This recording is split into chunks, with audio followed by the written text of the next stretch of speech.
eu vou pregar para os irmãos sobre a teologia do pacto, que é fundacional no nosso pensamento reformado, no nosso pensamento, na nossa visão de mundo. Nós não teríamos uma visão de mundo bíblica se não concebêssemos a teologia do pacto, a teologia da aliança, tá bom?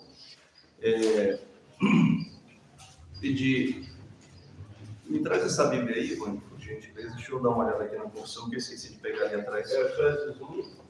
Efésios capítulo 1, os versos, pode pegar essa então, de 3 a 14. Eu pedi aqui essa outra Bíblia aqui, a Bíblia, a segunda edição de Genebra. Nós temos os documentos confessionais. E a gente vai dar uma consultada aqui durante a pregação na doutrina do pacto, como a confissão de fé nos apresenta. A confissão de fé de Westminster, tá certo? Nós adotamos outras confissões e adotamos a rainha de todas as confissões, que é a confissão de fé de Westminster. Ela começa com a Escritura Sagrada, é o seu primeiro capítulo, Deus e a Santíssima Trindade. Então a gente tem aqui uma teoria de conhecimento cristã, que é a Escritura, nossa base epistemológica. Nós temos a ontologia também, sobre o ser de Deus e suas obras. Nós temos aqui dos decretos eternos da criação, fala sobre realidade para nós, no nosso sistema de vida, e do pacto de Deus com o homem, capítulo 7 da confissão, tá bom? Deixa aqui por enquanto. Deixa marcado aí, gente, por gentileza, esse texto de Efésios, que é o texto que a gente vai expor para os irmãos. Eu já deixei um campo aí no boletim para que vocês tomem nota, vá preenchendo aí contextos. Não costumo pregar citando, levando vocês a muitos textos para não pulverizar o pensamento da gente. Eu apenas cito os textos. Mas hoje, de manhã cedo, final da madrugada, preferi não expor o verso 10 lá de Romanos 3, embora a gente já tenha dado uma grande introdução, mas a gente vai ver no verso 10, 11 e 12, tá certo? Esses efeitos da queda na nossa moral humana, no nosso conhecimento humano e também na nossa ideia de realidade. Tá? Tudo isso foi atingido pela queda do homem no pecado. Mas antes de prosseguirmos, a gente vai olhar aqui o que é uma pedra fundamental no nosso pensamento e também na nossa visão de mundo. É bom que você já marque em Gênesis 1, 26 e 27, Gênesis 2, 15, certo? Nós vamos encontrar rastros do pacto de Deus nesses textos lá no começo. Esses dois textos aí, ainda na criação, antes da queda. Depois a gente tem aí Gênesis 3:15, o proto-evangelho, já no pós-queda, tá bom? Há diversos textos, na verdade. Eu estou devendo, dentre muitas dívidas que eu tenho aqui com todos no canal, a gente está devendo um curso sobre os sucessivos pactos de Deus na aliança, que são os pactos particulares na história: o pacto da criação com Adão, o pacto da preservação da vida com Noé, o pacto da promessa com Abraão, o pacto da lei com Moisés, o pacto do reino eterno com Davi, tá certo? Até a gente chegar em Ezequiel para começarmos a ver a nova aliança prenunciada ali, e aí a gente ir para o Novo Testamento, lá para a ceia do Senhor, onde Cristo estabelece ali a nova aliança, tá certo? Então, antes da gente ver esses pactos sucessivos na história, a gente precisa de algo que é básico, que é anterior, tá certo? Que funda o nosso pensamento, a nossa teologia, a nossa visão de mundo, o nosso sistema de vida, como vocês queiram chamar, tá certo?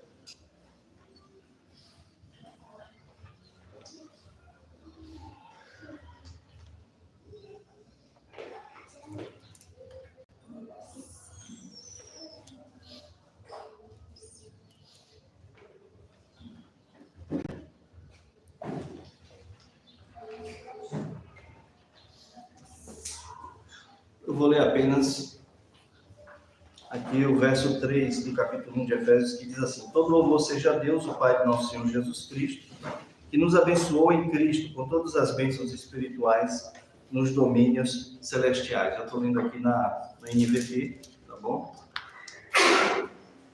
Meus irmãos, para a gente iniciar aqui e abrir assim um pouco a compreensão dos irmãos, eu vou ler aqui a Confissão de Fé, no seu capítulo 7 do Pacto de Deus com o Homem. Tão grande é a distância entre Deus e a criatura, que embora as criaturas racionais lhe devam obediência como seu Criador, nunca poderiam fruir nada dele como bem-aventurança e recompensa, senão por alguma voluntária condescendência da parte de Deus, a qual foi ele servido significar por meio de um pacto. O primeiro pacto, atenção aqui com a linguagem, tá certo? Está falando de um primeiro pacto aqui. Agora, no finalzinho, vocês vão ver que não há necessariamente mais de um, tá certo? Primeiro pacto feito com o homem, porque há um pacto que existe, que fundamenta esse feito com o homem, que está antes do homem, está aí em Gênesis 1, 26, 27, um santo e sábio conselho de Deus. O primeiro pacto foi feito com o homem, era um pacto de obras. Nesse pacto, e nós temos um curso no canal que fala sobre ele, foi a vida prometida a Adão, Adão no sentido de humanidade, tá? Adão não era nome próprio do homem ali no jardim, tá certo? Adão ali é a humanidade. Eva é mãe dos viventes, tá certo? Eles tinham nomes específicos, que eles receberam já no final de Gênesis 2. Certo? O nome do homem, e como a mulher é uma derivação do homem, também tem um nome que deriva do nome do homem, tá certo? A gente não há interesse de transliterar esses nomes, então a gente, quando precisa, a gente cita em hebraico mesmo, tá bom? Que é Ish e Ishar, tá certo? Mas Adão é humanidade, tá certo? Adão é humanidade. Cristo, por exemplo, o último Adão, é a nova humanidade. Por isso que Deus rompeu, ele não é nascido em pecado, sob pecado, tá certo? Por uma sucessão natural de todos nós que caímos do primeiro Adão. Por isso ele não teve um pai humano, tá certo? Porque ali é a nova criatura, é a nova criação, Cristo, tá certo? Aqui em João chama no Evangelho de Logos. A explicação de tudo que existe é Cristo. O primeiro pacto feito com o homem era um pacto de obras. Nesse pacto foi a vida prometida a Adão e nele a sua posteridade, sob a condição de perfeita obediência pessoal. Sendo assim, esse pacto inicial, ele não é feito somente com um indivíduo. Ele é feito com toda a raça humana, tá certo? Representada pelo primeiro homem. O homem tendo se tornado, pela sua queda, incapaz de ter vida por meio desse pacto, o Senhor dignou-se a fazer um segundo pacto, geralmente chamado de pacto da graça. Nesse pacto, ele livremente oferece aos pecadores a vida e a salvação por Jesus Cristo, exigindo daqueles a fé neste para que sejam salvos, e prometendo dar a todos os que estão ordenados para a vida o seu Espírito Santo, para dispô-los e habilitá-los a crer. Tem muita coisa aqui para comentar, mas eu não vou fazer isso, senão a gente não expõe o texto. Esse pacto da graça é frequentemente apresentado na Escritura pelo nome de testamento, em referência à morte de Cristo, o testador, e à herança eterna, com tudo o que lhe pertence, legada nesse pacto. Esse pacto, no tempo da lei, não foi administrado como no tempo do Evangelho. Então, não confundam aí o capítulo anterior, o parágrafo anterior, o parágrafo 4, quando fala de testamento, para você não rapidamente entender que está se falando de Antigo e Novo Testamento. Agora sim está falando de Antigo e Novo Testamento. Esse pacto no tempo da lei não foi administrado como no tempo do Evangelho. Sob a lei foi administrado por meio de promessas, profecias, sacrifícios, da circuncisão, do Cordeiro Pascal e de outros tipos e ordenanças dados ao povo judeu, tudo prefigurando Cristo que havia de vir. Por aquele tempo, que se chama o Antigo Testamento, essas coisas, pela operação do Espírito Santo, foram suficientes e eficazes para instruir e edificar os eleitos na fé do Messias prometido, por quem tinham plena remissão dos pecados e a salvação eterna, promissoriamente. Eles aguardavam o Messias vir e cumprir isso tudo. Diferente de nós que cremos que o Messias já veio e já fez tudo. Essa é a única diferença entre nós e eles. Final do capítulo 11 de Hebreus e início do capítulo 12, a gente tem um pouco de noção sobre isso. Sobre o Evangelho, quando foi manifestado Cristo, a substância, as ordenanças pelas quais este pacto é dispensado, deixa eu ler de novo. Sobre o Evangelho, quando foi manifestado Cristo, a substância, as ordenanças pelas quais este pacto é dispensado são a pregação da palavra e a administração dos sacramentos, batismo e ceia do Senhor. Por essas ordenanças, posto que poucos em número e administradas em mais simplicidade e menos glória externa, o pacto é manifestado com mais plenitude, evidência e eficácia espiritual a todas as nações, aos judeus bem como aos gentios. Isso é chamado de o Novo Testamento. Não há, pois, dois pactos da graça, diferentes em substância, mas um e o mesmo, sob várias dispensações, épocas em que Deus agiu de uma determinada maneira para a nossa salvação. Tá certo? É claro que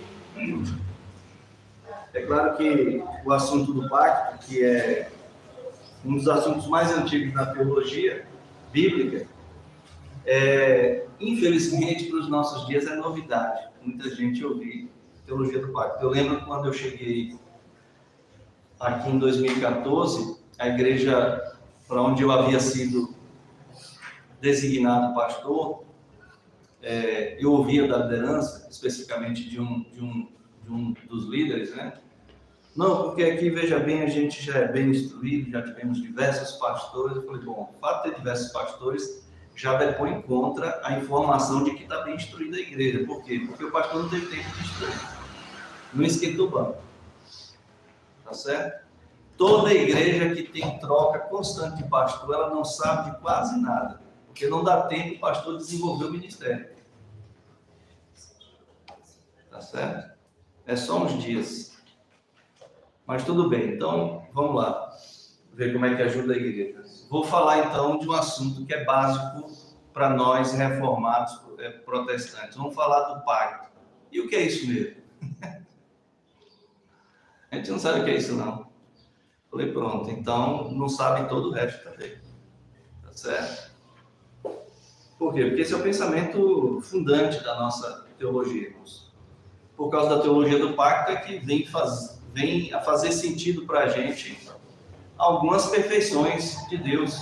Por exemplo, olhando para a teologia do pacto, a perfeição de Deus que ressalta logo de início é a teologia da glória de Deus. Deus glorioso. Tudo ele fez para a sua glória, para o louvor da sua glória. Dele, por ele. Tudo. Tá certo? Então, essa é a primeira coisa em Deus que descreve Deus em relação à teologia do pacto. O que ele estabeleceu no decreto eterno, estabeleceu para a sua própria glória. O que ele fez para a sua glória. Tá certo? O que mais? A soberania de Deus.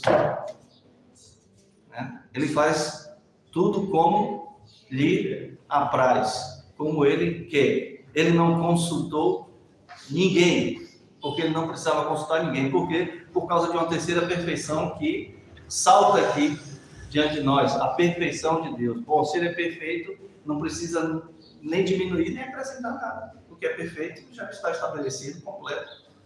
O que mais? Uma quarta coisa que vai ressaltar aqui, a santidade de Deus. Ele é totalmente outro. Ele é diferente totalmente da sua criação. E a sua santidade nos apresenta mais duas outras perfeições que a gente encontra de maneira abundante na teologia do pacto, e que é o coração do pacto, que é o amor de Deus e também a sua justiça. Tá certo? E aí, antes que algum desavisado questione, né, para que a gente saiba, para que o pastor não saiba também, mas pode estar questionando, sim, mas Deus é Deus, não havia nada, somente Deus. E que necessidade haveria de Deus estabelecer um pacto? Bom, antes de responder que necessidade houve, se há necessidade, há da parte de quem? Nossa. Geralmente a gente fala das coisas sobre Deus, né? Não, porque Deus precisou fazer tal coisa, Cristo precisou... Irmãos, não articulem assim, porque isso é desconhecimento de Deus, não precisa de nada. Né? Deus é de si mesmo. Então, ele tem a sua aceidade. Deus é totalmente independente da criação. Deus não depende da gente para nada. Então, necessidade e dependência são coisas que a gente atribui a nós, seres humanos, em relação a Deus, tá certo? Mas, para esse questionamento, sim, Deus é Deus, eu concordo que ele é soberano. Então, para que ele ia precisar fazer um pacto? Primeiro, porque ele quis. Se você quer uma resposta de sim ou não, uma resposta de menino, uma resposta rápida, a resposta rápida é essa, porque ele quis. E essa tem sido a grande dificuldade de todo mundo que não é calvinista, entender por que Deus fez uma coisa que ele quis e pronto. Porque a gente não se conforma com isso. Quer questionar, a gente quer se colocar como Senhor e Deus como servo. Não é assim que a gente ora, colocando Deus como servo da gente e a gente como Senhor dele? Ó Senhor, agora o Senhor faz. Aí a gente começa citando a Bíblia para Deus e a gente começa a dizer para Deus o que é que ele tem que fazer. A oração pública é sempre bom, porque a oração pública demonstra que teologia a gente tem. É um aferidor, né? É uma maneira de aferirmos o pensamento da gente, a teologia da gente. Né? Os pastores mais velhos, eles sempre fizeram isso, sempre solicitaram as orações, quando é possível solicitar orações de não oficiais, é solicitado, e geralmente quando um pastor mais velho, um pastor experiente faz isso, é porque ele está avaliando, certo? Ele está avaliando o que é que aquele irmão, aquela irmã crê, o que é que pensa, tá certo? Porque depois da escritura, a maneira de fazermos teologia é orando. E esse não é um conceito pentecostal, não. Pentecostal nem crê nisso. Esse é um conceito calvinista. Tá certo? Vocês fazem alguma ideia porque João Calvino morreu com 50 e poucos quilos? João Calvino normalmente só fazia uma refeição, no máximo duas, com muita insistência, porque ele vivia em jejum e oração. Isso debilitou muito a saúde dele. Ele tinha problema de saúde e mesmo assim, aos 55 anos, ele preferiu completar a carreira e guardar a fé. Doente, muito doente, provavelmente tuberculoso. E os inimigos do Evangelho dizem que Calvino morreu por doença venérea. Calvino era solteirão, a gente brinca muito com o pastor Camon, que está lá em Portugal, nosso amigo da nossa igreja. Né? O pessoal tinha apelidado Camon no seminário de monge, que ele era solteirão convicto. Mas Camon casou com uma mulher de Deus, viúva, duas filhas mocinhas lindas. Né? Foi o casamento de Calvino. Calvino casou, já maduro, com uma viúva, que tinha uma filha, a quem Calvino muito amava, e a saúde dele se agravou, porque a menina desviou-se da fé e se prostituía. aquilo feriu ele muito. Então, meus irmãos, voltando aqui, a teologia do pacto é fundante para a gente e ressalta algumas perfeições de Deus que não dá para a gente calar, tá certo? Não dá para a gente calar, e qualquer pensamento que venha contra o que a teologia do pacto apresenta vai colocar o remonstrante aí em dificuldade. Por quê? Porque vai estar batendo de frente com o Evangelho da graça de Deus. Lá em Gênesis 1, 26 e 27, dá uma olhada rápida aí. A pregação vai ter uma aparência de estudo, mas é necessário, senão Romanos vai começar a perder alguma força no que está dizendo ali no capítulo 3, a partir do verso 10.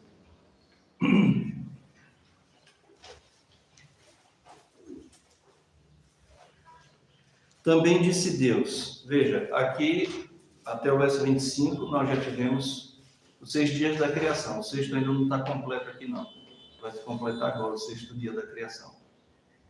E tudo que Deus fez, bastou a teonomia, né? A lei de Deus, a ordem de Deus. Haja e ouve, tá certo? Aí você vai ver aqui, é como se pudéssemos fazer aquela divisão antiga lá do ensino fundamental, né? O reino mineral, depois o reino animal, por aí vai. Então, toda a criação foi estabelecida aqui, mas faltava a coroa da criação. Depois de tudo pronto, depois de toda a casa ordenada, aí agora vem Deus. Há quantos deuses? Certo, um só Deus, vivo e verdadeiro, mas ele é um Deus pessoal. E sendo Deus pessoal, quantas pessoas há em Deus? 3 pessoas.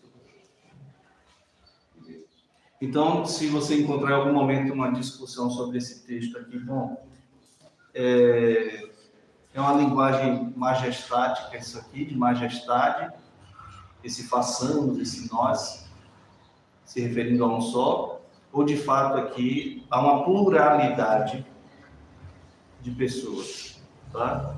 Essa é a questão. E há uma pluralidade de pessoas.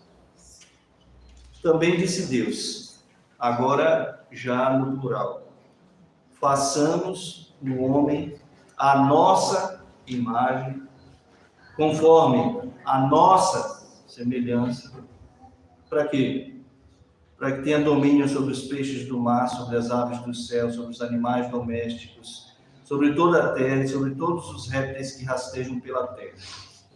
Criou, pois, Deus o homem, a sua imagem, a imagem de Deus o criou, homem e mulher os criou.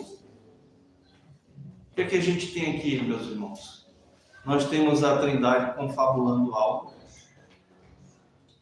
e estabelecendo, primeiro, que haverá o homem. Criada a humanidade, o homem aqui é a humanidade, tá certo? A descrição separada do macho e da fêmea no capítulo 2. Aqui está se falando de ambos, está falando da humanidade, tá certo? Criar o homem ou criar a humanidade é a mesma coisa que nesse texto. A imagem é a semelhança de Deus. Para quê? Para que ele governe sobre a criação. Como vice-regentes da criação. Reis e rainhas de Nárnia. De C.S. Lewis. Então, o que nós temos aqui é o fato de que Deus tem, antes do pacto de obras, dado daqui a pouco, no capítulo 2 aí, a Adão, ao homem, né? Deus então tem um pacto da redenção. E aí nós calvinistas somos muito criticados e questionados onde foi na Bíblia que vocês arrumaram um tal de pacto da redenção. Já é difícil engolir de vocês a ideia de um pacto de perfeita obediência. Mas tudo bem, tem a lei de Deus, é para obedecer. Vamos considerar que vocês estejam certos e vocês estão certos em falar de um pacto de obras, um pacto de obediência. Mesmo porque quem não é calvinista, quem não é reformado, entende que a sua salvação depende também de esforço, de mérito humano. Ok. Pacto da graça também a gente tem que engolir quando vocês falam dele, porque a Bíblia fala de graça o tempo todo. E o que Cristo fez por nós na cruz, não há como pagarmos, então, foi um favor que não merecíamos. Não tínhamos condições de bancar isso. Ok. Agora, o pacto da redenção, não. Vocês estão inventando história. Certo? Porque não existe lógica. Bom, eu já fui logo lá para a primeira página da Bíblia, para a gente não ter confusão. Se é para estabelecer uma teologia, eu não posso pescar um texto só e dizer a partir de um texto, sem o contexto, de que aquilo é verdade, tá certo? Então, há um contexto. Esse contexto se fecha lá em Apocalipse, com o que a gente cantou no instante aqui. De todas as tribos, povos e raças, tá certo? Eu só não toquei no tempo certo da música, né? Mas a gente cantou, tá certo? Daqui a pouco a gente canta de novo. E aí eu prometo que vou acertar. Então, nós temos esse contexto. E o texto? Um texto assim que seja cabal, para falar assim, bom, não tem como a gente rejeitar que há, de fato, um pacto soberano de Deus, um pacto da redenção. E que diz para a gente qual o papel de cada uma das pessoas trinitárias naquela conversa ali. De Gênesis 1. Diz a data, diz o que cada pessoa fez, qual foi a participação de cada um. Certo? Mas antes da gente chegar lá, vamos dar uma olhada em Gênesis 2,15.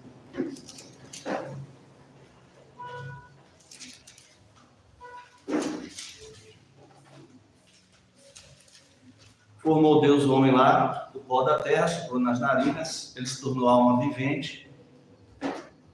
Adão ali no seu primeiro dia, que era o dia de descanso. Mas o dia de descanso é o 7º dia. Onde é que você está vendo isso em Gênesis 1? Pelo amor de Deus. O texto, a escrita de Moisés, a escrita humana de Moisés, para o povo hebreu, sim. Está falando que houve um 7º dia, que é um dia depois da criação. Ok. Mas Shabá ali é só descanso. Deus não está interessado em contagem de tempo. Deus está fora do tempo, Deus está fora do espaço. O espaço e o tempo é que estão contidos em Deus. Não se conta tempo para Deus. Deus é atemporal. Então ali é o descanso. Bom, isso aí a gente concorda. Não tem como discordar. A gente discorda de outras coisas, mas isso aí a gente não pode discordar. Ali era o descanso. Ali era, vou até falar mais, era o dia do descanso. Ok. Mas em relação a quem? A Deus? Não, porque Deus não se conta por tempo. Você não dimensiona Deus por tempo. Sim ou não? Não existe passado e futuro para Deus. Tudo é um presente contínuo diante de Deus. Então não tem tempo. Falar de Deus e de tempo não tem sentido nenhum. Deus é Espírito, infinito, eterno, imutável. Ok? Está dando para vocês acompanharem? Pois bem, então, se era um determinado dia de descanso, a relação de tempo aí é em relação a quem? Ao homem. Como é que a gente sabe disso? Pela Bíblia, já que a Bíblia interpreta a Bíblia. Jesus falou do sábado com os fariseus. Como é que você guarda a lei e está fazendo esse dia de sábado? Entrou na roça aí e catou espiga de trigo para comer com... Tem muita gente que acha que é milho ali, né? Catou espiga de trigo para comer com os discípulos. Hoje é sábado, não pode pegar comida para comer. E aí Jesus dá 2 exemplos, um de necessidade e um de socorro, de misericórdia. Um animal seu que cai no buraco e você, mesmo sem dia de sábado, vai lá salvar para ele não morrer. Né? Como é que Jesus conclui a passagem? Não existe o homem por causa do dia, por causa do sábado, mas existe o dia por causa do homem. Tá certo? Para que o homem possa exercer esse santo descanso solene, é que há o descanso. Tá certo? Bom, e como é que a gente bate o martelo em cima disso aqui na criação, antes da queda? Meus irmãos, era o primeiro dia de existência do homem. Era o primeiro dia de existência do homem. Provavelmente na viração da sexta, o homem foi formado. A gente não sabe em que ponto ali aconteceu a formação do homem e o homem receber o fôlego. O fato é que no descanso o homem estava completo. No descanso o homem estava pleno. E estava fazendo o quê? Absolutamente nada. Ele estava adorando. Ele estava contemplando. Nós somos aquilo que adoramos. Tá certo? Quem adora aves vai se parecer com a ave. Quem adora quadrúpedes vai se parecer com quadrúpede. Quem adora réptil vai se parecer com réptil. Quem adora Deus restaura a imagem e a semelhança de Deus na sua vida. E aqui em Gênesis 2,15,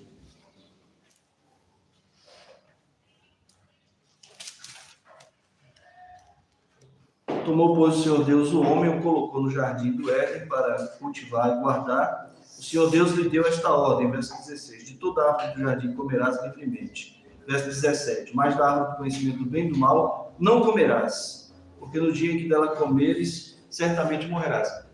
E aqui nós temos agora o homem criado, depois de um santo e sábio conselho eterno, num pacto da redenção, entre exclusivamente as pessoas trinas, e a gente vai ver por quê em Efésios.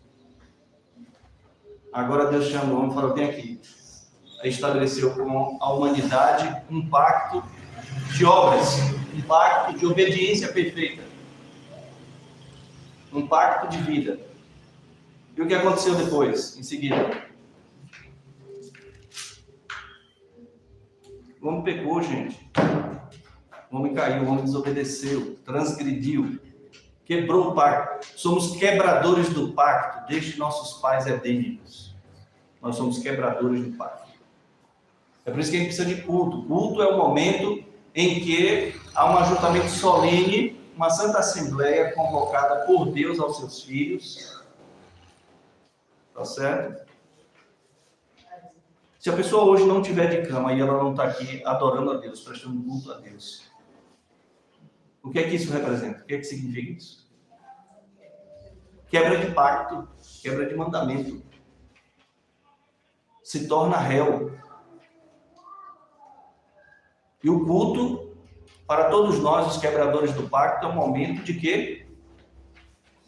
Conserto. Culto e conserto é a mesma teologia, é o mesmo significado no Antigo Testamento. Ok, o homem quebrou o pacto de obediência, o pacto de obediência perfeita à lei moral de Deus. E agora? O que é que vai acontecer? Ah, não, vamos inventar uma teoria chamada dispensacionalismo. Não, vamos inventar, não precisa inventar nada do que não está na Bíblia. Você precisa ir para a Bíblia. O que foi que Deus estabeleceu em Gênesis 1, 26 e 27, que a gente leu há pouco? Deus fez o quê? O homem, a humanidade, conforme a imagem dele. Para quê? Para a glória dele, fazendo o quê? Tendo domínio, conhecimento, ciência, tecnologia, preservando a boa obra da criação, né? Cumprindo tudo isso, cuidando bem da casa que encontrou, que não é dele. Ele é convidado, somos convidados. É uma das três figuras que a gente aprendeu há poucos dias aqui com o Fabrício, falando Salmo 23. Vai falar hoje Nova Esperança. Nós somos o quê? De Deus, no sentido de casa? Hóspedes dele. Ele é o nosso hospedeiro. Tá? Por meio de Cristo, ele põe uma mesa para a gente, perante os inimigos. nos dá um banquete. E aí a gente vê o que era humilhado sendo exaltado. Agora em Gênesis 3:15, depois da quebra do pacto de obras, que alguém poderia falar, bom, agora, né, como diriam os pais reformadores, agora lascou, porque como é que fica? Como é que fica? Como é que fica é que Deus não abre mão. Deus só tem um plano o tempo todo para as coisas. Porque Ele é soberano, irmãos. Ele é soberano. Deus não precisa ter um plano B para se alguma coisa der errado. Porque diante de Deus nada deu errado. Deu errado de nossa parte. Tá certo? E aí Deus tanto usa nossos erros como nossos acertos para estabelecer sua vontade. O que é que vai mudar os planos de Deus? Bem sei que tudo podes. Nenhum dos teus planos podem ser frustrados. Vocês conhecem essa música? Ela já deve ter ouvido. Germano passou por aqui, ele cantarolava isso o tempo todo. Bem sei que tudo podes, e nenhum dos teus planos podem ser frustrados. Eu te conhecia só de ouvir, mas agora os meus olhos te veem. É claro que no vozeirão de Germano ficava mais bonito, né? O pastor Germano, antes de ser crente, era celesteiro. Tocava muito bem o violão e cantava muito bem. E reverendo Germano, que foi pastor do Professor Minha Fé, aos 16 anos, foi pastor aqui no Fé. Você falou uma vez? Germano foi pastor aqui, na cidade.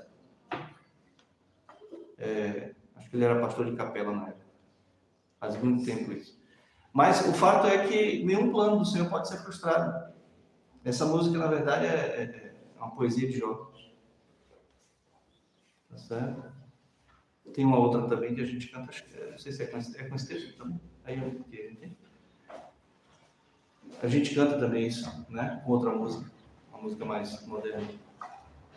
Mas o fato é que nada pode mudar os planos de Deus. Ok. Aí a gente tem Gênesis 3:15. O que é que diz aí?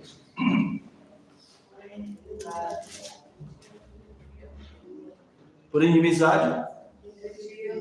E está falando com quem aqui? Quem é esse ti? O diabo, a serpente. Por inimizade entre ti e a mulher, entre tua descendência e o descendente dela. Este te ferirá a cabeça e tu lhe ferirás o calcanhar. Deus está prometendo aqui uma plena justiça contra Satanás e contra o mal, por ter tentado o homem. Nós temos aqui a promessa de um descendente de mulher, um nascido de mulher, como Paulo fala em Gálatas 4:4, que veio na plenitude do tempo. Aqui é Cristo. Imagine que, para o primeiro casal da humanidade, o próprio Deus está no jardim, pregando o Evangelho.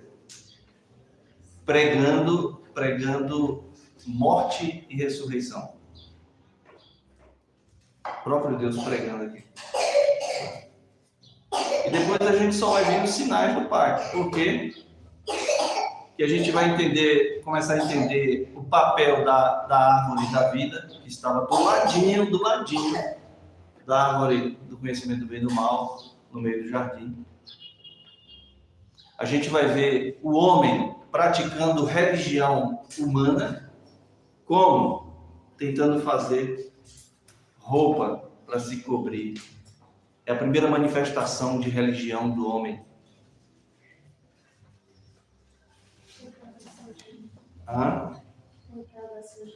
Tentar dar o seu jeito. Estabelecer o que é a roupa, como é que se faz, como é que se cobre. Fez uma religião própria para cobrir os seus pecados. Mas, como tudo que é projeto humano, se estraga rápido, se perde rápido. O próprio Deus intervém no templo que é a criação, e Ele mesmo faz o primeiro ato de um sacerdote. Ele mesmo pega Cristo, imola Cristo através de um cordeiro, derrama o sangue para a remissão e cobre a nudez do homem. Isso é o evangelho. Você quer mais evangelho escancarado do que isso? Agora, pois bem, eu quero ver um não calvinista pregar isso. O evangelho de Gênesis. Como se não tem teologia do pacto? Como é que eu vou pregar o evangelho sem a teologia do pacto, meus irmãos? Como é que alguma coisa vai fazer sentido para mim sem o conhecimento do pacto de Deus com o homem, como a gente viu aqui os nossos pais puritanos relatando na confissão de fé? E aqui em Gênesis 3,15 nós temos o pacto da graça. Um mediador humano, um menino nos nasceu, um filho se nos deu. O governo está sobre os seus ombros.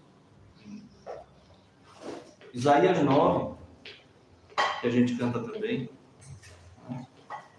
Então o que é que a gente tem aqui? Um pacto da redenção, um pacto da obediência e um pacto da graça como substituto. Tá certo? Então, Efésios, capítulo 1, de 3 a 14, o que ele nos mostra é exatamente esse pacto da redenção. O que é que sustentou, o que é que Deus pôde exigir uma obediência perfeita do homem, tendo criado o homem capaz para obedecer, no mundo que ele criou perfeito, com todas as condições de obedecer. Mas porque era uma obra perfeita, lembrando que o salmista diz mais tarde que toda perfeição tem seu limite, o homem também capaz, já que ele tinha livre-arbítrio, porque livre-arbítrio, tentar viver uma vida autônoma, sem Deus, só dá em tragédia. Porque a gente está falando de gente que não tinha pecado ainda algum. Usou o livre-arbítrio e usou da forma que usou. Agora imagine uns tolos, feitos eu e você, pensando, se iludindo que a gente tem livre-arbítrio.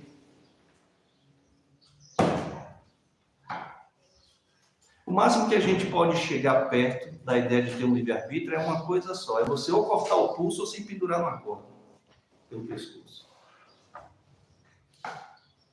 E aí quando você morre, segue-se o juízo, você descobre que você não tinha direito de fazer isso. Porque sua vida, até o que você pensa ter, lhe será tirado. Nem a sua vida é sua. Você vai dar conta do que você fez dela. Tintim por tintim. Tá certo?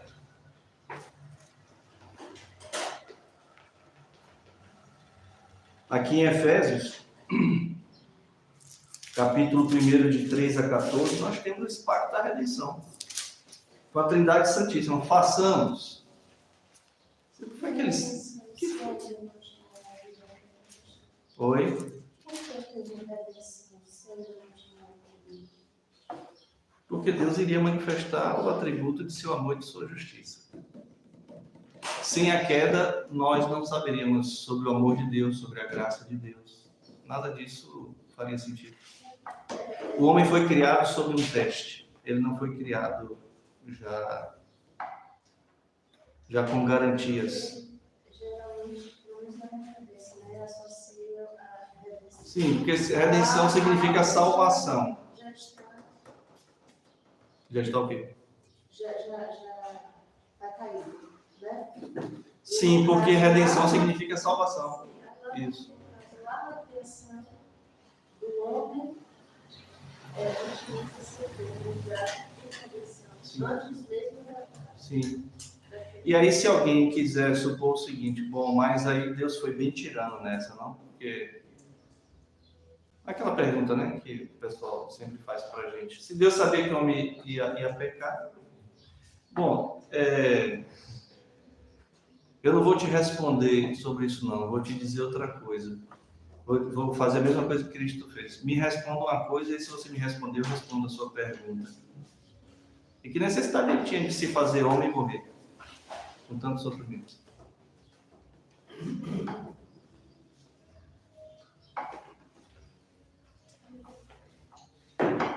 Porque a gente ainda vai morrer porque merece.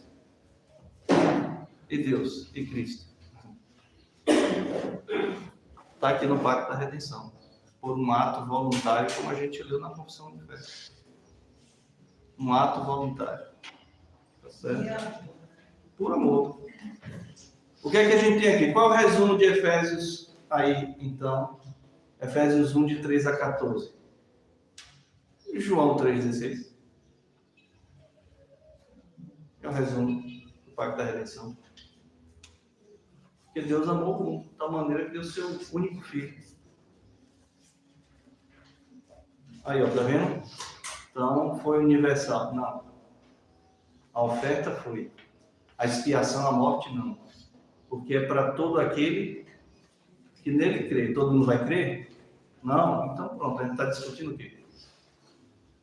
Você já leu o que é que vem depois, no 17, no 18? Leia, que aí você entende a passagem. Você não pode tirar o texto do seu contexto. Se você fizer isso, você não vai entender nada. Tá bom? Então, aqui o que a gente encontra em Efésios, meus irmãos, eu não vou verso por verso, porque eu não tenho mais tempo, não sei nem que hora é isso, na verdade.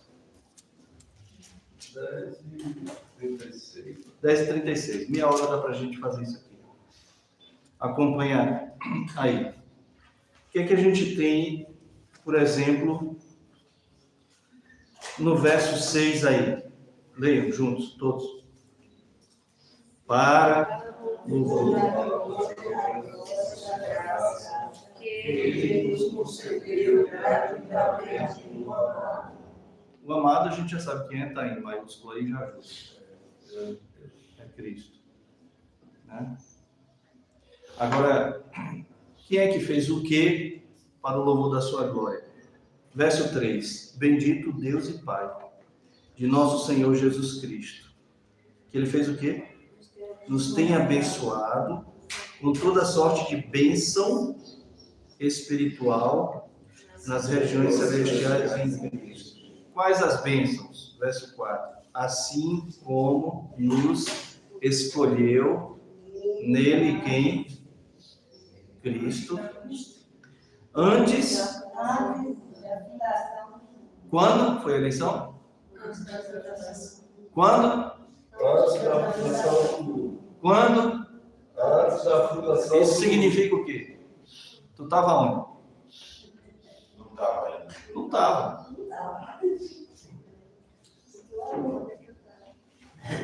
Tu estava onde, velho?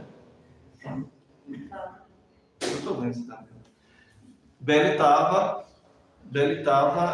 no pensamento do Senhor, no amor eletivo do Senhor.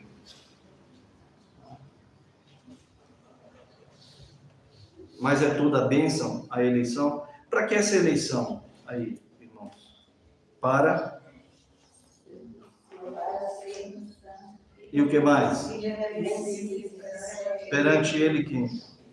Próprio Deus, tá? E em amor fez o que mais? Outra bênção aí. Nos predestinou para Ele. Para quê? Olha aí. Mas todo mundo não é filho de Deus? Não, gente. O Deus bendito é Pai de nosso Senhor Jesus Cristo. Por isso que Jesus Cristo é o unigênito, Filho de Deus. Ele é o Filho eternamente gerado do Pai. Certo? Gerado, não criado. Credo atanasiano aí, né? Muito bem. Como é que alguém se torna filho de Deus? Ou é feito filho de Deus? Pelo próprio Deus? Pela predestinação. Predestinados a filhos. Predestinados para a adoção de filhos. Por meio de quem? Do Filho. Cristo Jesus. Segundo o que, irmãos? Segundo a minha vontade, a tua? Segundo o bom propósito ou beneplácito da sua vontade, que, e foi bom a gente encontrar aqui essa perfeição. Vontade é uma perfeição de Deus, que o descreve como autor pactual da aliança. O que é que sustenta o fato de existir dentre todos os pecados? Quantos pecaram? E todos vão. O salário do pecado é morte, então todos vão perecer eternamente? Não. Então, como é que fica a conta? O que sustenta o fato de que nem todos perecerão eternamente é o fato de que o Pai fez duas coisas. Elegeu para serem santos e irrepreensíveis e predestinou para a adoção de filhos. Quando? Quando? Antes da fundação do mundo. Ok. Dá uma olhada no verso 12. Cadê o verso 12? Isso, leiam aí. A fim de sermos para louvor da sua glória, nós os que de antemão... Ok. Bom, já vimos que o que o Pai fez por nós foi nos abençoar com toda sorte de bênção, no singular, nas regiões celestes. Não tinha mundo, não tinha nada nas regiões celestes. Ok. Então, como foi que ele nos abençoou eternamente? Elegendo e predestinando. Ok. É texto bíblico, tá bom? Silas Malafaia. É texto bíblico. E o que mais? Tudo que ele fez. O engraçadinho do Silas Malafaia, há pouco tempo, de novo, repetiu a mesma baboseira que ele fez em 2002. Abrir a boca publicamente e dizer que um tal grupinho recente chamado presbiterianos é um ignorante. Tudo que ele sabe é a gíria de malandro carioca. Disse que não existia eleição e predestinação na Bíblia, não. Irmãos, tem quase 400 textos bíblicos para eleição e predestinação e não tem? É mesmo? Que Bíblia do capeta é essa? Aí ele achou há poucos dias ele tornou chamar a teologia calvinista de a diabólica teologia calvinista. A diabólica teologia calvinista. É um pobre coitado. Né? Tudo que ele sabe é ganhar dinheiro mesmo. Ele não sabe outra coisa, a não ser ganhar dinheiro. Só sabe ficar rico às custas da fé alheia de tolos que o seguem. Pobre de espírito no sentido pior possível da palavra. Né? Então, meus irmãos, texto bíblico, texto da palavra de Deus, dada por meio do apóstolo São Paulo, diz isso para a gente. Agora, para o louvor da glória de quem? Vamos para o verso 7 em diante. Vou pegar o finalzinho do 6, porque tem uma separação que é indevida aqui no texto, tem uma quebra do texto aqui do 6 por 7, que está mal posicionado, tá? Com todo respeito aos pais tradutores nossos. Que nos concedeu gratuitamente no amado, verso 7, no qual, esse amado que é Cristo, no qual temos a redenção pelo seu sangue, tá certo? Olha o termo redenção aí, ó, que é a salvação, pelo seu sangue. E o que é uma redenção pelo sangue de Cristo? O que é que significa? A remissão dos pecados. Que remissão aqui é um texto que é uma palavra que hoje já não serve muito ao propósito, tá certo? Mas a ideia aqui é uma remoção mesmo, uma limpeza, uma tirada do pecado, tá certo? Um lavar do pecado. A remissão dos pecados, tá certo? Por meio desse sangue da nossa redenção. Aqui está falando do quê? Da doutrina da expiação, está falando do coração da justificação, e a justificação já é o coração da salvação, da doutrina da salvação. Nós temos a doutrina maior, soteriologia, a doutrina da salvação por meio de Cristo, que aponta a justificação em Cristo, e a justificação só é possível por causa da expiação de Cristo, como um cordeiro santo, mudo, arrastado do matadouro, que foi imolado e seu sangue derramado, para nos lavar, nos purificar de nossos pecados. Segundo o quê? A riqueza de nossa obediência a Deus. Segundo o quê?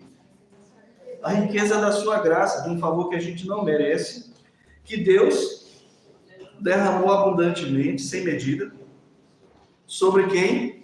Nós. É Paulo, apóstolo Paulo, falando com quem aqui? Esse texto? Para quem? Nós quem? Quem somos nós? A igreja. Tá certo? O capítulo 2 fala que a igreja é judeus e gentios, né? Os eleitos. Entre judeus e gentios. Que Deus derramou abundantemente sobre nós em toda sabedoria e prudência. Tem alguma outra versão aí para sabedoria e prudência? Especialmente para prudência? Entendimento, que é a sabedoria, né? E prudência. Tá. Como é que tá aí? Sabedoria. Então que eu já fui direto lá na palavra. Sabedoria e entendimento. É claro, se você não tem o Espírito do Senhor, você não vai compreender estas coisas, tá certo? Que Deus derramou abundantemente sobre nós, em toda sabedoria e prudência, fazendo o que mais? Desvendando-nos o mistério da sua vontade, plácido, que propusera em Cristo. Agora, desvendando-nos o mistério da sua vontade. Gente, o decreto de Deus é a vontade misteriosa de Deus em relação a nós. A gente não sabe. Nós não conhecemos todo o decreto. Tá certo? O que Deus quis revelar está na Escritura. Ok? Ok. Se o que o Pai fez em relação a nós, ele fez quando? Como foi que ele tomou conhecimento? Está aí. Foi desvendado para a gente. A vontade de Deus em nos salvar está desvendada por meio da obra de Cristo. Tá certo? E o que é que mais diz aí? Desvendando o mistério da vontade, segundo o beneplácito, propuseram em Cristo, de fazer o quê? Em quem? Em Cristo, quando? Olha aí. O que Deus Pai fez por nós? Elegeu e predestinou. Ok. Quando? Pronto. O que Cristo fez para o louvor da glória dele. O que Cristo fez também para o louvor da sua própria glória. Tá certo? Foi a nossa redenção por meio da remissão no sangue. Quando? Na plenitude dos tempos. Quando foi a plenitude dos tempos? Os céus e a terra. Alguém mais aí? Tem outra opinião? Quando Cristo consumou sua obra. Ali é a plenitude do tempo. E de lá para cá é o quê? Porque assim, num possível pensamento, se é possível, num possível pensamento dos gnósticos atuais, eles vão supor que a plenitude do tempo é quando Cristo voltar, que é o tempo que se tornou pleno. Quando Cristo veio a primeira vez, ele inaugurou o quê? Os últimos dias, filho. A plenitude do tempo já foi, há 2000 anos atrás. Abram aí rapidamente, mais rapidamente mesmo, Gálatas 4:4.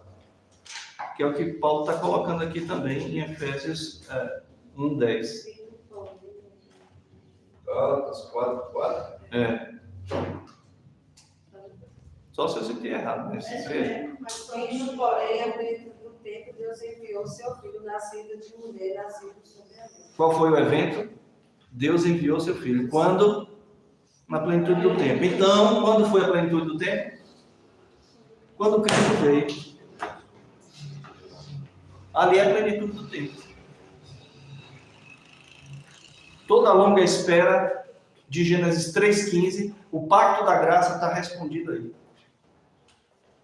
Nascido sob a lei ainda. Ainda nascido sob a lei. Para a obediência completa, para que ele cumprisse o pacto de obras em nosso lugar que a gente quebrou com o primeiro Adão, lá no jardim. A gente desobedeceu, transgrediu. E precisávamos de um pacto da graça. Então, qual é a diferença aí de pacto de obras e pacto da graça? Irmãos, só existe salvação por meio de obras. Espera aí, pastor, o senhor está a vida toda dizendo para a gente que a gente é salvo pela graça. Está escrito aí em Efésios 2, 2,8 que é pela graça que se é salvo. Novidade essa que é pelas obras. Porque são as duas coisas.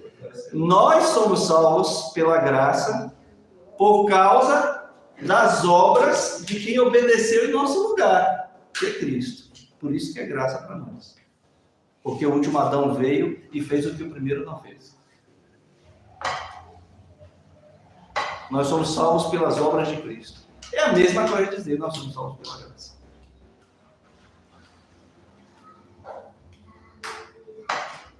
Ele só transferiu para a gente o benefício de ter obedecido.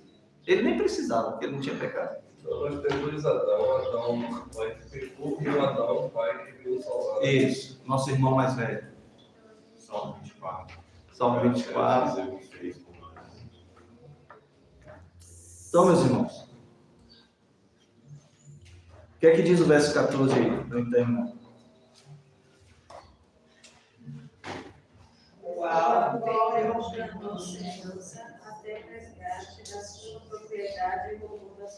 Em louvor da sua glória. Sua quem? Quem é aqui o agente?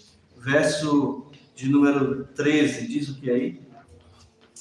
Quem também vós, depois que ouvistes a palavra da verdade, o evangelho da nossa salvação, tendo nele também crido, fostes selados com o Santo Espírito da promessa. Ouvido. Então, o que é o Espírito da promessa? O Espírito Santo de Deus. O Espírito que procede do Pai, procede do Filho. Certo? Se você olhar aí no seu boletim, tudo que eu estou falando aqui tem um roteiro que está aí no seu boletim. Eu não estou acompanhando aqui o roteiro, mas o fluxo é esse. Tá certo? Só não dei logo lá no início o conceito de pacto para vocês, depois eu faço. Mas tem no canal. Um curso só sobre aliança. Tá certo? A aliança de Deus com o homem. Tem um curso aqui no canal da igreja. Só dá uma olhada mais tarde que você vai ver lá. O conceito de pacto. Tá certo? Qual é a diferença do pacto que Deus estabelece com o homem e a sociedade contratualista, pactualista? É que na sociedade contratual, a partir de alguns pensadores, Thomas Hobbes, John Locke, que foi muito importante, tá? Quem mais?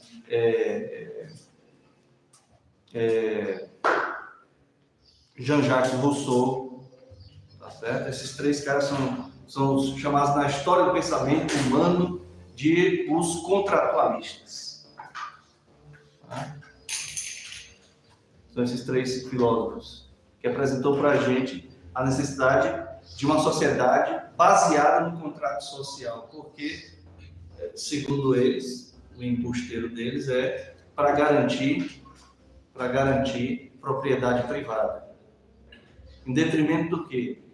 Em detrimento do fato de que a sociedade cresceu, caminhou, foi para frente, os aglomerados sociais são grandes, então o direito natural tendo sido deixado de lado, havia uma necessidade de se pensar a sociedade a partir ou com base no contrato social. É quando a gente vê a perda de perspectiva do direito natural, de que o casamento é um pacto, é uma aliança. Então eles vêm substituir. Não, o casamento não tem nada disso não. O casamento é só um contrato social. Certo? A maioria dos casamentos, não diria a maioria, mas muitos casamentos que a gente conhece aqui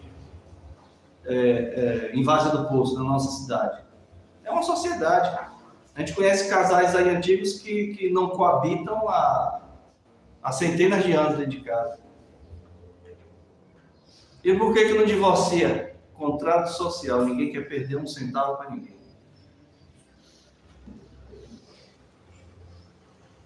Só isso. E os filhos de vocês? Não, é um acidente. Aconteceu.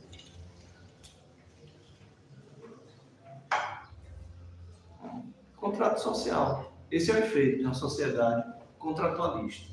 Certo? E aí eu vou trocar a minha filosofia cristã, teologia do pacto, por qualquer pensamento refinado que seja. Não tem nada a ver com o que Thomas Hobbes pensou sobre isso. Nem John Locke. Nem Jean-Jacques Rousseau. Problema deles. Eles respondam para Deus no juízo. Nós temos o nosso pensamento próprio, dado por Deus, mediado por Cristo, iluminado pelo Espírito. Certo? Então, meus irmãos, o que o Espírito Santo de Deus fez para o louvor também da sua glória, e o louvor da sua glória, foi que, em quem também vocês, Paulo dizendo aos Efésios, depois que ouvistes, a fé vem pela pregação, e a pregação pela palavra de Cristo. Depois que ouvistes a palavra da verdade, que doutrina é essa aqui? Do chamado geral de todos os homens ao arrependimento, a pregação do evangelho dado pela igreja, vocação geral. Aí vem outra doutrina aqui, que é a vocação especial. O evangelho da vossa salvação, tendo nele também crido, fostes selados. Nele quem? Cristo, tá? Nele, por ele, essas expressões aqui apontam Cristo nesse texto, nessa passagem. Tendo nele crido, Cristo, porque é Cristo que é apresentado no evangelho. Por quê? Por causa de nossa redenção. Através do quê? Da remissão dos pecados. Em louvor da glória dele. Na plenitude dos tempos. Isso aí é soteriologia objetiva. Salvação objetiva. O que Cristo fez de uma vez só. Num ponto só da história. No tempo e no espaço. E aqui agora. É salvação subjetiva. Em cada sujeito. Durante a história e em todos os lugares. Depois que ouvimos o Evangelho de nossa salvação, tendo nele crido, no Evangelho ou em Cristo, o que é que acontece em seguida? Somos selados. Com o quê? Com o Santo Espírito da promessa, que inclui até aqui o pacto da promessa também. Filho de Abraão. O qual, esse selo do Espírito da promessa, é o penhor da nossa herança. Haverá um resgate em nossas vidas. Por quê? Porque Deus penhorou o seu Espírito em nós. Naquele grande dia do Senhor, Ele vai reaver o que lhe pertence. Eu, você, nossos filhos, para a glória de Deus. Esse é o pacto da redenção, irmãos. Se há um pacto da graça e só se é salvo pela graça, mediante a fé, isto não vem de nós, é um dom de Deus. Se há um pacto da graça, é porque antes dele houve um pacto de obediência perfeita, que não cumprimos no primeiro Adão, mas podemos cumprir agora no último Adão, Cristo. E o que é que vai sustentar que tudo isso vai dar certo? O pacto da graça por causa do pacto de obras. É por causa desse pacto da redenção, que antes estava oculto de nós, mas que em Cristo foi desvendado. Nós tomamos conhecimento, por ele fomos salvos. A Deus seja toda a glória.